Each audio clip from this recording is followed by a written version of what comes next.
അപ്പൊ നമ്മള് ഒരു ക്ഷേത്രത്തിൽ പോയാല് ഞാൻ പറഞ്ഞു, ആദ്യം ഗോപുരത്തെ വണങ്ങണം, ശേഷം ധ്വജത്തെ വണങ്ങണം, ധ്വജത്തിന് മേളിലെ വാഹനത്തെ വണങ്ങണം, അകത്തോട്ട് കയറി ഭഗവാനെ തൊഴുതുകൊണ്ട് ഭഗവാന്റെ ഇടതുവശത്ത് കന്നിമൂലയിലിരിക്കുന്ന ഗണപതിയെ തൊഴണം.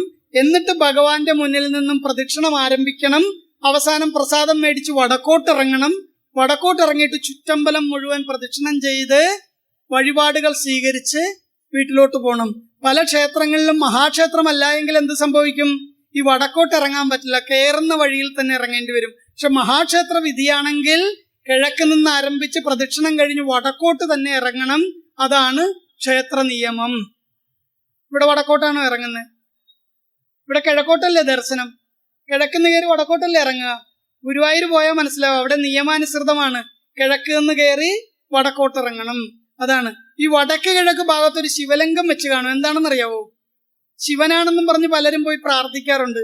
കുറെ ബലിക്കല്ലുകൾ ഇങ്ങനെ കൂട്ടിവെച്ചിട്ടേ അതിന്റെ വടക്ക് കിഴക്ക് ഭാഗത്ത് ഇങ്ങനെ ഒരു ശിവലിംഗം വെച്ചിട്ടുണ്ടാവും.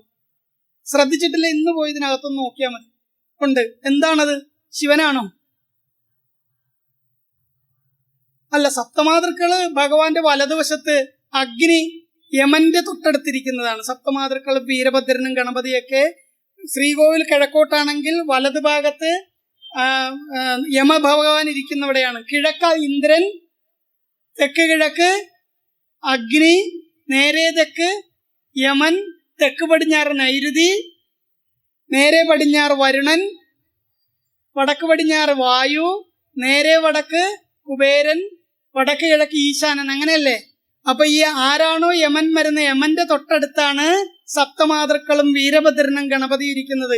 7 പിന്നെ 2 ഗുണം കൂടെ ഇല്ലേ? 9 സപ്തമാതൃക്കളും വീരഭദ്രനും ഗണപതിയാണത് കേട്ടോ. അപ്പൊ ഇനി അത് മറന്നു പോകരുത്.